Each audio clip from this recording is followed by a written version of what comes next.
Bonsoir à tous et bienvenue ce soir dans votre Focus. On va parler des pure players, ces médias essentiellement sur les réseaux sociaux. Alors pour ce faire, ce soir, on va recevoir Vainom du média Squid Obsession. Bonsoir Vainom. Bonsoir Lovely. Ensuite Shorty de l'Oxymore. Bonsoir. Puis Ismaël de Business au pays Bonsoir. et Stéphane. Bonsoir. Alors, bonsoir à tous. Pour que les gens puissent un peu comprendre, contextualiser, vous, pourquoi avez-vous choisi de créer un média essentiellement sur les réseaux sociaux? On va commencer par Business au pays. La facilité, la facilité, les réseaux sociaux, c'est accessible à tous. C'est une porte ouverte, c'est gratuit. On peut communiquer comme on veut. Après, la seule difficulté, c'est de vraiment créer un réseau, d'avoir des followers, de donner à sa cible ce qu'elle demande et faire en sorte de faire grossir le réseau social. Il n'y a pas d'investissement financier à faire pour démarrer. Alors justement, est-ce que tu peux nous parler, Stéphane, de ton média, Business au pays, de quoi ça parle, ce que tu veux apporter aussi aux Guadeloupéens en ayant créé ce média? Ok, il n'y a pas de problème. En fait, Business au pays, c'est parti d'un constat. Donc, moi, j'ai commencé l'entrepreneuriat réellement en 2017. Donc, j'ai mis les pieds dans le plat. J'ai fait beaucoup de business en ligne. Et au bout d'un moment, comme tout entrepreneur, on recherche des sources d'inspiration, des connaissances pour pouvoir aller plus vite, pour pouvoir aussi réussir dans son domaine. Et toutes les sources d'inspiration que moi, je cherchais et que je trouvais facilement, rapidement, c'était souvent en Amérique, quelquefois en Europe, en France. On a beaucoup d'entrepreneurs en France. Et puis au bout d'un moment, je me suis dit, mais pourquoi, on va dire, pourquoi j'ai pas de source d'inspiration de personne de chez moi? Et en 2020, donc j'ai fait mon retour au pays en 2020, j'ai décidé justement de mettre en avant les personnalités de chez nous, pas que les entrepreneurs. Donc ça peut être les artistes, les sportifs, les entrepreneurs, des investisseurs, toutes les personnes qui font des choses chez nous, qui sont pour moi des sources d'inspiration. Et l'objectif aussi, c'était de casser aussi les barrières des excuses. Parce que quand on débute dans l'entrepreneuriat et qu'on s'inspire d'un Américain ou même d'un Français et qu'on voit qu'il réussit, qu'il est millionnaire ou autre chose, qu'il réussit sa société, qu'il a du succès, on va se dire, ouais, mais lui, il est français. Oui, il a de la chance. Lui, il est aux États-Unis. Les États-Unis, c'est plus facile. Il y a un autre état d'esprit. Mais quand il y a un entrepreneur qui réussit chez nous, qui est peut-être de la même commune que nous, qui a été dans la même école que nous, il n'y a plus d'excuses. Le gars, il a réussi. Donc, si toi, tu n'as pas réussi, c'est que chez toi, il y avait quelque chose, il y avait un problème. Et puis après, amener aussi cette proximité, se dire que lui, il a réussi, peut-être qu'il pourra me donner des tuyaux, comment réussir. Toi, tu as réussi en Guadeloupe ou en Martinique ou en Guyane, comment tu as fait, etc. Et c'était justement le fait de créer ce pont-là entre des personnes qui réussissent et des personnes qui avancent aussi. Donc Ismaël, toi aussi tu es de Business au pays. Comment ce média a été accueilli par le public? Très bien, puisque du coup, quand j'ai rencontré Stéphane, du coup, je venais tout juste de rencontrer le média et puis on a vraiment bien échangé. Et au final, on a commencé à collaborer ensemble et sur d'autres projets d'ailleurs. Mais très bien parce que on a besoin en fait d'avoir des médias qui nous ressemblent, qui comprennent un peu ce que la population vit et surtout au niveau des entrepreneurs. Ce qui a été vraiment très bien dans l'histoire, c'est de mettre en avant en fait les différents talents qui viennent de chez nous. Et c'est vrai que, comme le dit Stéphane, trop souvent, du coup, on cherchait de l'inspiration ailleurs, mais on n'a pas la même histoire, on n'a pas le même vécu. Et puis, les problématiques ne sont pas les mêmes, alors que là, aujourd'hui, avec les nouveaux médias qui sont en train d'émerger, là, on est vraiment au cœur même de notre problématique et enfin, on a pu créer des médias qui nous ressemblent et qui nous comprennent, en fait. Et c'est surtout aussi ce qui est important dans l'histoire, c'est qu'on a aussi la possibilité de mettre en avant et d'inspirer. Voilà. D'accord. Est-ce que justement, je rebondis pour que vous puissiez parler de Inspire TV? Est-ce que vous pourriez expliquer au public, aux téléspectateurs, ce que vous entendez par Inspire TV, en quoi consiste ce projet? Mais bien sûr, au contraire, on est là pour ça. Donc, Business au pays, c'est parti du constat qu'on manquait de sources d'inspiration chez nous et qu'on mettait les gens en avant. Mais évidemment, un média, ça ne se construit pas juste avec, avec de l'huile de coude. Il faut de la finance, il faut de l'argent. On ne voulait pas spécialement faire de Business au pays un business model. Donc, on a créé un business model à côté qui serait, on va dire, la jonction entre Business au pays et une source de revenus.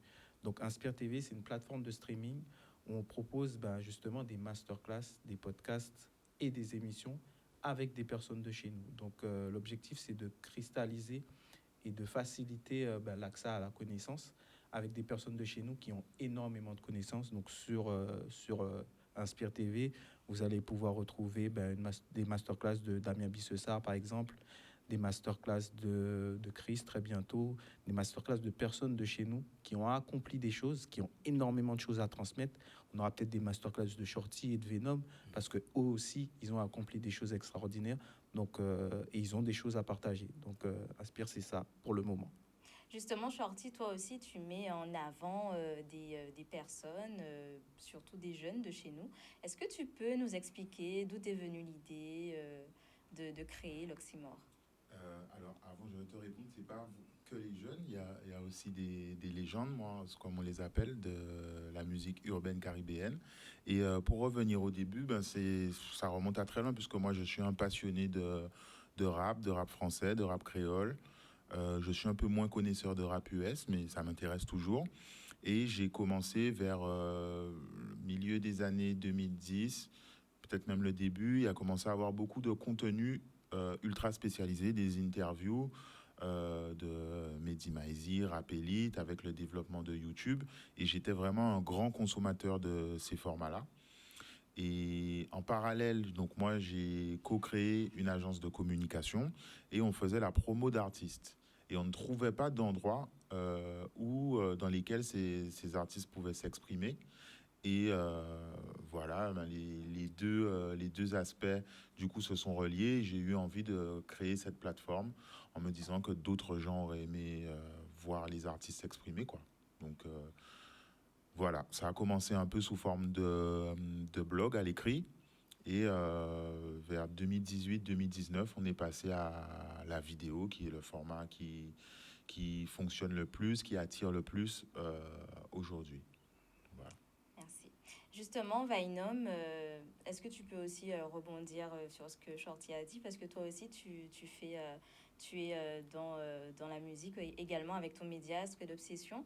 Est-ce que tu peux nous en parler justement? Toi, je sais aussi que vous deux, vous avez voyagé et tout ça. Est-ce que tu peux nous décrire ton média et ce qui t'a poussé, ce qui t'a motivé à créer ce média? Alors déjà, je suis issu d'une famille, je suis un enfant de l'audiovisuel dans la mesure où c'est à ma famille qu'appartient Éclair Télévision. Donc mon père et mon défunt oncle ont monté cette télé et cette radio dans les années 80. Donc du coup, j'ai tout de suite baigné dans l'audiovisuel très rapidement. Ensuite, j'ai décidé depuis dans l'Hexagone de pouvoir monter mon média qui s'appelait Itzone. Que j'ai animé cette émission j'ai co-animé cette émission avec Elbi, donc j'avais toute une équipe. Et lorsque je suis rentré définitivement au pays en 2019, j'ai décidé en 2020 de monter une nouvelle société, de monter un nouveau média qui s'appelle Street Obsession. Donc c'était pendant l'année, je l'ai monté en 2020, donc l'année du confinement. En tout cas, c'était pour pouvoir mettre en avant effectivement donc les artistes et la musique caribéenne, antillaise. Donc du coup, il y avait beaucoup d'embûches. De toute façon, on peut s'imaginer lorsqu'on crée un média, donc il faut tout reprendre à zéro, hein, pour avoir des followers, avoir des émissions qui puissent passionner les gens. Donc on essaie de tester toujours, de voir quelles émissions, des émissions type, des émissions test, pour voir ce qui va fonctionner. Et donc je me suis entouré d'une équipe en tout cas pour pouvoir m'aider à monter ce projet. Et justement, quelles sont les embûches, je vous pose la question à tous, quelles sont les embûches qu'on rencontre quand on crée un pure player? Principalement. La première difficulté, c'est les moyens. Alors, comme Stéphane a dit, pour se lancer, il n'y a pas forcément besoin d'énormément de moyens. Mais après, ben, quand on cherche à faire les choses bien, on essaie d'avoir la qualité. Donc je pense que c'est pareil pour tout le monde. On essaie d'avoir une meilleure image, un meilleur son. On essaie d'atteindre la qualité. Donc après, de renforcer les équipes. Donc on travaille avec des gens. Moi, en l'occurrence, on travaille avec des réalisateurs, monteurs. On essaie de voir pour de la lumière, trouver des lieux où tourner. Donc en fait, au final, il y a beaucoup de monde. Et ben, la première difficulté, c'est de générer de quoi produire, tout simplement. Mais c'est un gros investissement du coup, parce que Mhm. c'est vraiment, au départ, en tout cas, un investissement personnel. C'est un investissement personnel, effectivement. Après, c'est aussi trouver le contenu, puisque l'idée aussi de fidéliser les personnes, fidéliser les internautes, les personnes qui vont regarder, puisque Internet, que ce soit les réseaux sociaux, Instagram, TikTok, YouTube, etc., c'est noyé de beaucoup de choses, de beaucoup d'émissions. Donc, il faut pouvoir sortir son épingle du jeu. Et pour fidéliser les gens, faut avoir des programmes qui sont inspirants, qui vont intéresser. Et des fois, on peut se planter, puisque voilà, il y a des choses qui se ressemblent aussi. De toute manière, on s'inspire toujours hein, d'autres choses, mais l'idée de pouvoir fidéliser les gens et de trouver du contenu pérenne, en fait, j'ai envie de dire. Donc, c'est vraiment ça, en fait. Lorsqu'on n'a peut-être pas forcément beaucoup de moyens, c'est vraiment peut-être difficile de pouvoir créer en continu du contenu de qualité, en tout cas. Et justement, est-ce que ça peut donner envie de vouloir accoler ou son média à un plus gros média en place ou carrément fusionner avec un plus gros média? Je sais qu'il y a certains pure players le font. Qu'est-ce que vous en pensez? Après, moi, je pense que c'est une stratégie. C'est une stratégie et il faut faire attention à ne pas perdre son identité dans cette fusion-là, etc. Toujours, après, ça dépend. Si la personne est, entre guillemets, elle s'en fout un peu de son identité, mais je pense que quand on crée un média, on veut toujours garder son identité, toujours garder sa touche, toujours garder un peu le contrôle de son média, même si on fusionne. Donc après, c'est juste une question de stratégie et généralement, il y a beaucoup de personnes qui lancent un média sans vision long terme, mais je pense que la plupart des gens qui sont là, ils ont une vision à long terme. Donc, fusionner, ça peut être une option, mais ça dépend de beaucoup de conditions. Et les autres, qu'est-ce que vous en pensez Ben, nous, ben, avec l'Oxymore, on a très vite cherché à avoir, pas une fusion, comme tu disais, mais plutôt des partenariats. Ça s'est pas forcément bien passé. Mais à partir de 2021, on a été contacté, on a travaillé avec Canal Plus Antilles-Guyane, qui du coup, ils nous ont diffusé une partie de notre contenu, donc jusqu'à aujourd'hui, qui est disponible sur MyCanal. Donc aussi bien dans les Antilles qu'en France hexagonale et je crois dans l'océan Indien et tout ça. Donc ça, c'est une super opportunité pour nous et ça complète un peu notre diffusion, quoi. Et donc ça nous donne aussi un certain cachet. Ça nous a montré que à la fois notre contenu pouvait intéresser ben, une grosse marque. Ça nous a aussi donné de l'humilité parce qu'on a vu qu'il fallait avoir beaucoup de normes techniques pour pouvoir passer à la télé pour la qualité et tout ça. Et donc c'est une super expérience qui est encore en cours maintenant. Donc voilà. Est-ce que quand on a un média comme ça, pure player, est-ce qu'on se sent en concurrence avec les plus gros médias? Ah, moi, je peux répondre. Je pense qu'il y a absolument pas de concurrence. En fait,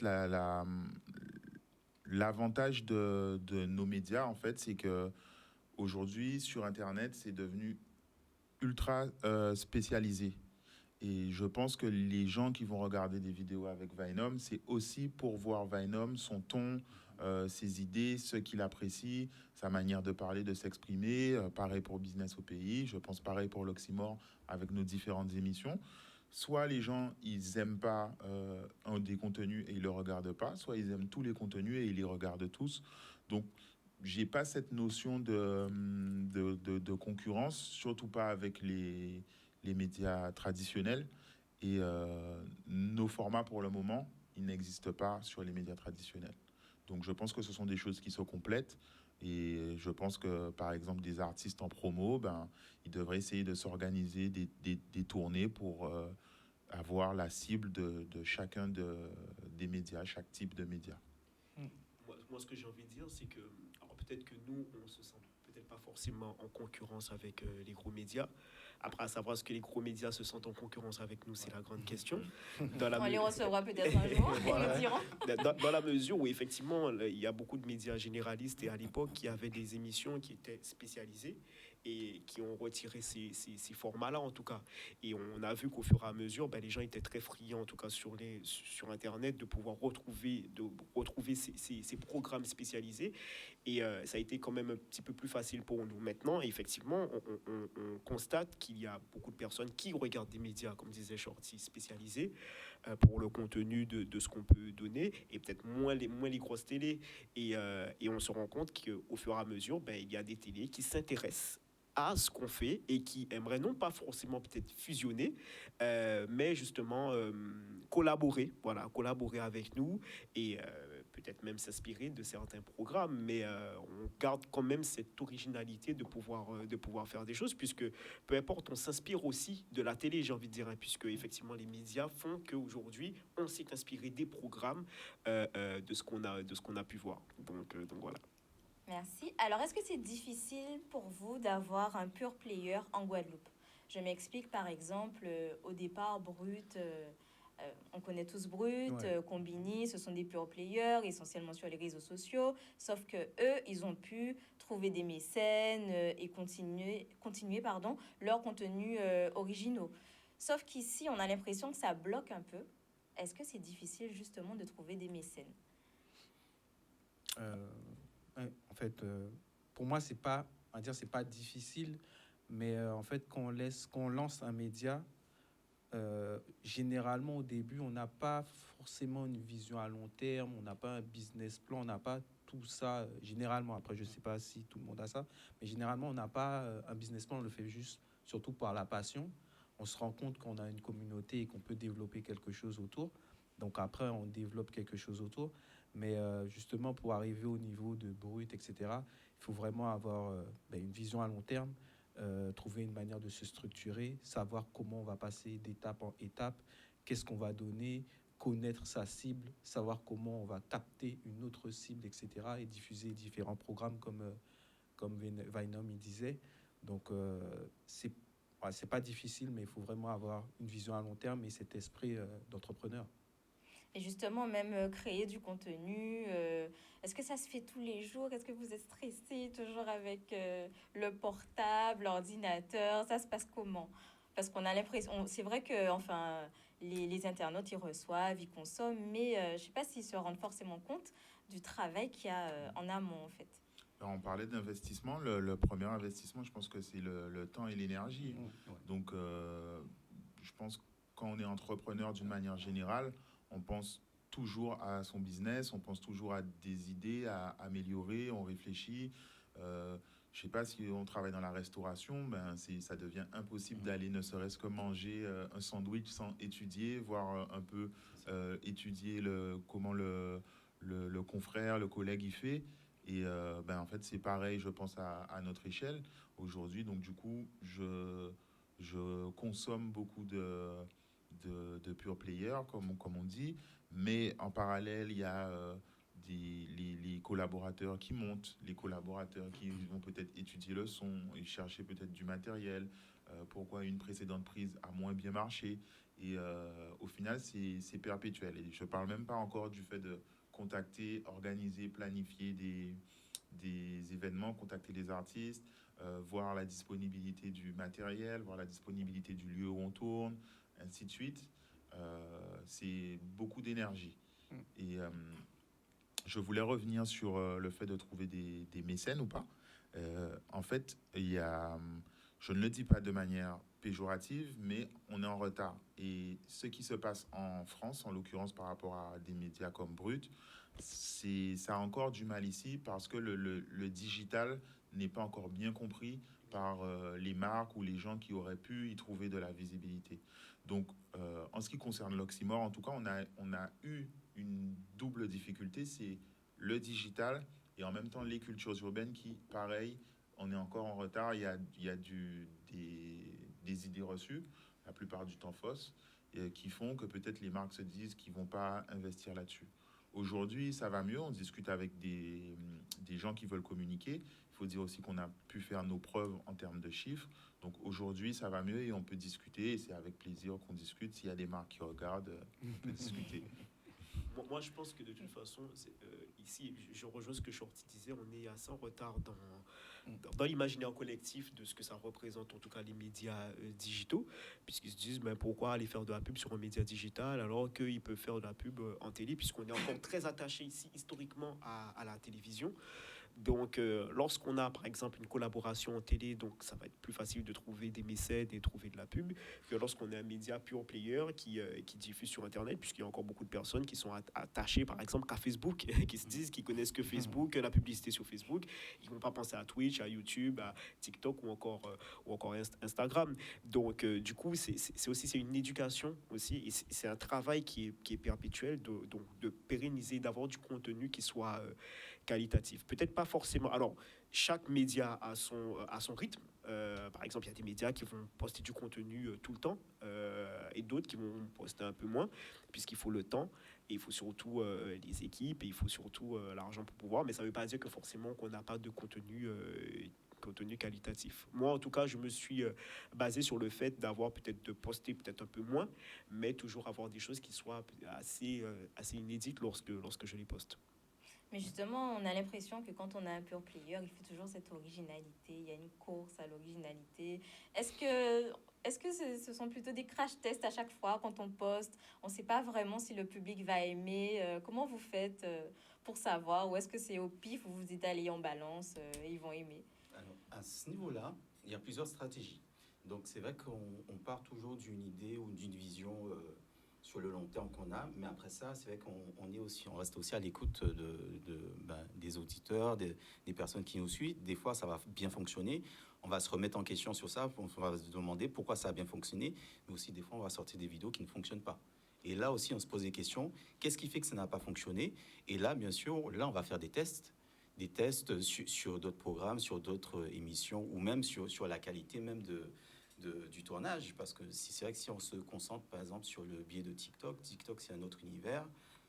Et il faut aussi qu'on s'adapte aussi à la population qui se trouve dessus. Et c'est vrai qu'on réalise qu'en fonction de la plateforme, il y a une façon de tourner qui va être adéquate ou non. Par exemple, ce qui marche bien sur TikTok, c'est vraiment l'instant T. Voilà, tourner une émission ou prendre quelque chose avec le smartphone qui va très bien fonctionner. Et c'est vrai qu'en essayant, on a réalisé que, ok, là, la caméra, et faire des choses super léchées, ils sont pas trop chauds. Mais par contre, l'instantané, ça marche très bien. YouTube, c'est encore différent. Donc, du coup, on est obligé de vraiment s'adapter aussi au réseau et à la plateforme. Justement, parlant des réseaux, est-ce que vous êtes tous sur uniquement Instagram ou est-ce que vous êtes sur tous les réseaux et est-ce que vous pourriez expliquer ce choix justement? L'oxymore, on est partout, mais comme Ismaël disait, on essaie de s'adapter à chaque réseau, tout simplement. Donc c'est exactement ce qu'il a dit. Sur TikTok, il y a un contenu un peu particulier. YouTube, ça reste la plateforme pour les longs formats et tout ça. Et après, Instagram, TikTok, c'est plus court, plus dynamique. Ça peut être des montages différents, puisque effectivement, les gens qui scrollent sur les réseaux sociaux, ils ont moins de temps à accorder au contenu. Et donc voilà, c'est exactement ça. Mais on est partout. Peut-être que la chaîne YouTube serait peut-être plus centrale, on dira, les autres réseaux, ça sert aussi de visibilité et tout ça vers le contenu principal. Et pour toi, Vainam? Moi, je pense qu'effectivement, chaque réseau est différent. Et en fait, on a des tests. On voit qu'il y a des réseaux où ça prend plus, d'autres où ça prend moins.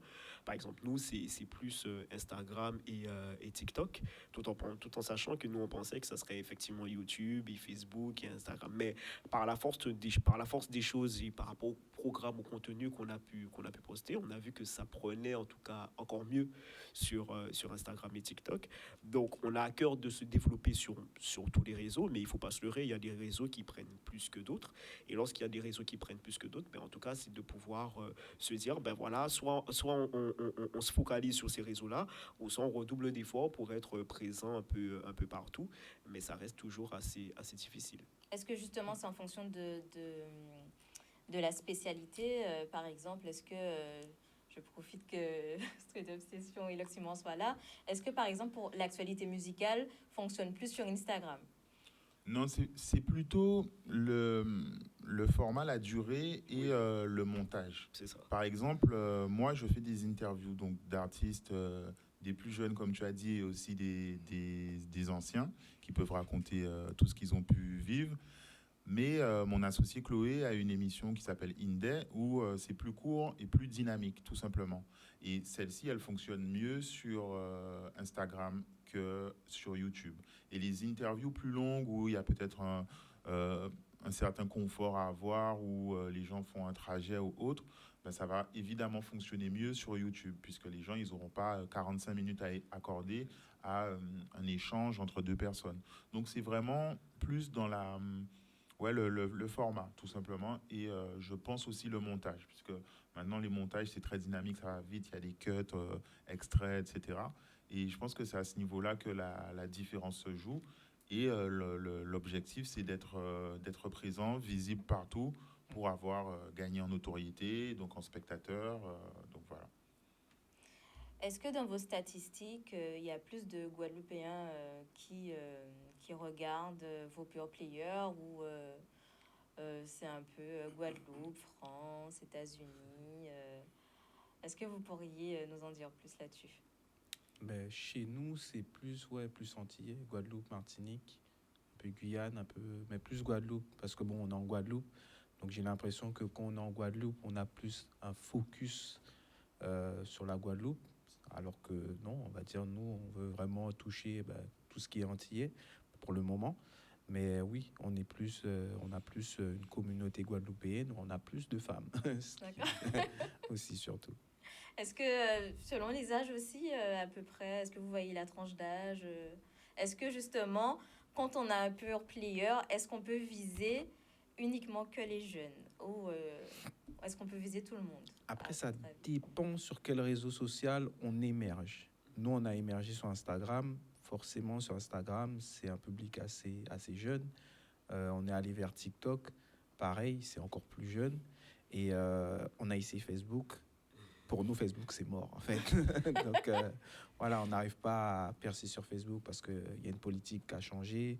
C'est beaucoup plus difficile d'avoir du trafic sur Facebook, d'atteindre des gens sur Facebook. C'est quasiment fermé. Il faut payer pour être visible sur Facebook. Avant, c'était l'Eldorado. Maintenant, c'est c'est le désert. Donc voilà. L'avantage des pure players sur les réseaux, c'est qu'on a accès effectivement aux statistiques, à la tranche d'âge. Après, j'ai envie de dire que c'est en termes d'objectifs, en termes de stratégie.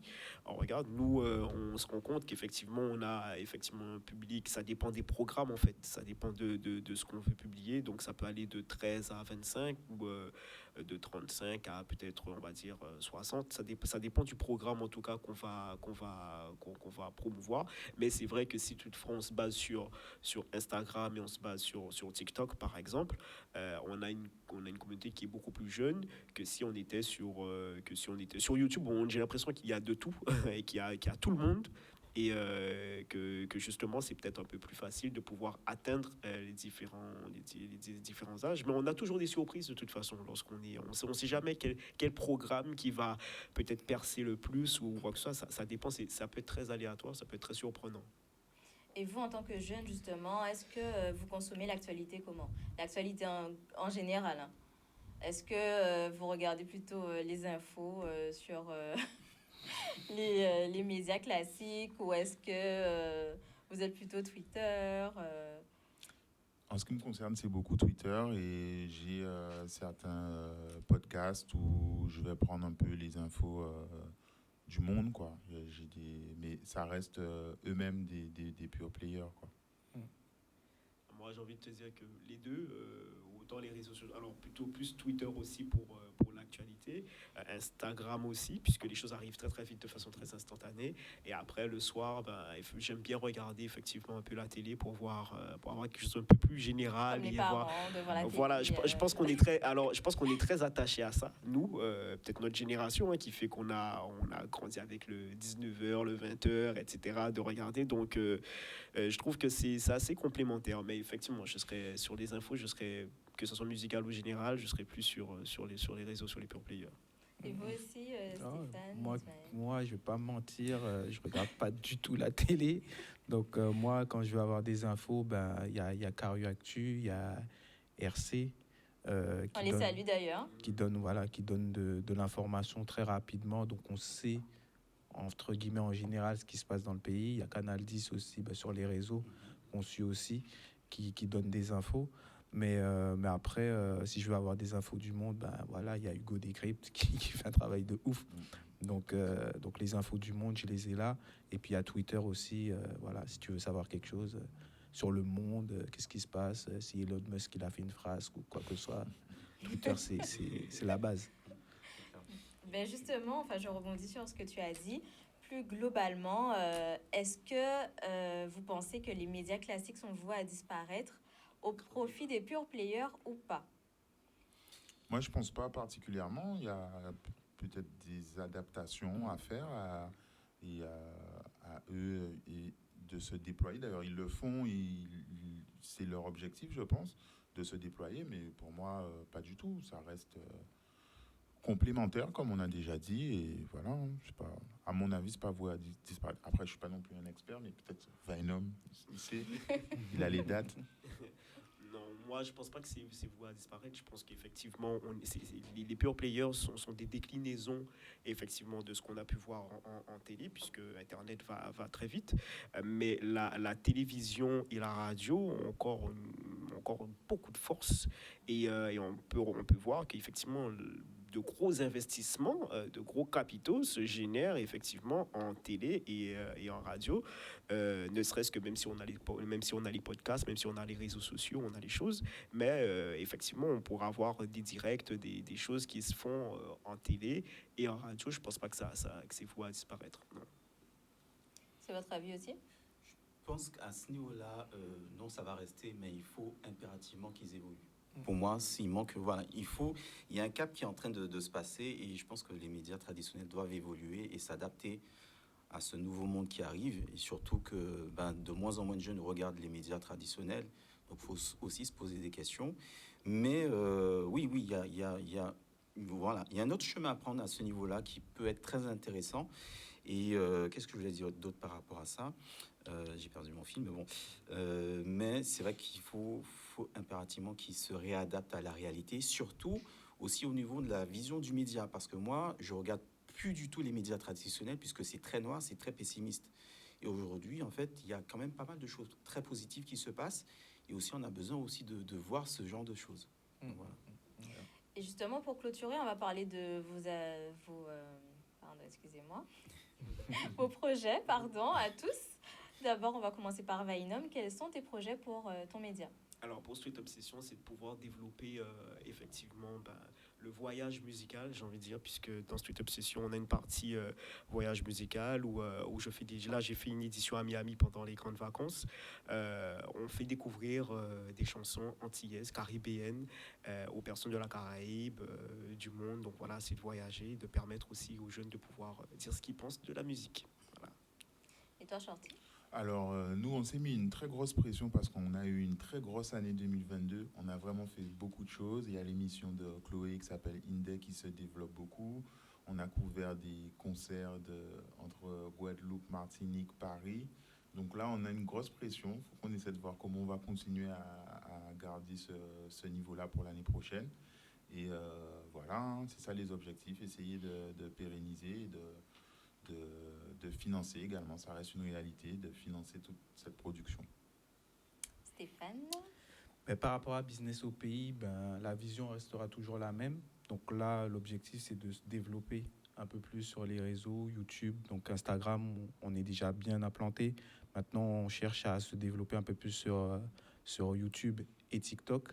Et comme DJ Shorty, on s'est mis une grosse pression aussi. Donc, on a lancé le projet Inspire avec Ismaël, donc la plateforme de streaming. Donc, l'objectif 2023, c'est vraiment de faire connaître la plateforme de streaming, faire en sorte que beaucoup de personnes viennent découvrir et aussi s'abonner. Donc, l'abonnement, il n'est pas cher. C'est comme Netflix. Et aussi, on est à la recherche d'investisseurs pour aller beaucoup, beaucoup plus loin parce qu'on a de gros objectifs. On a beaucoup de choses à atteindre. On a une grande vision. Et donc, voilà. Donc, l'objectif, c'est développer Business au pays un peu plus sur YouTube et TikTok et faire en sorte que Inspire devienne incontournable chez nous. Tu veux rajouter quelque chose? Bon, il a tout dit, hein. C'est vrai que je pense que la priorité sur 2023, ça va être ça, développer, faire connaître Inspire, le projet, puisque c'est vrai qu'il y a le projet streaming, donc la plateforme, et aussi tout ce qui va se passer autour. Donc du coup, on a besoin aussi de soutien, et c'est là aussi qu'on montre qu'on est capable de travailler ensemble. Aussi, le message aussi est là, c'est que l'Antillais est capable de travailler avec un autre Antillais, et on est capable de monter des gros projets ensemble. Maintenant, on a besoin aussi de soutien pour pouvoir atteindre ces objectifs-là et aller beaucoup plus loin. Voilà. Merci à tous. C'est déjà la Merci. fin de votre focus. On se donne rendez-vous lundi prochain pour une nouvelle édition. Bonne soirée à tous.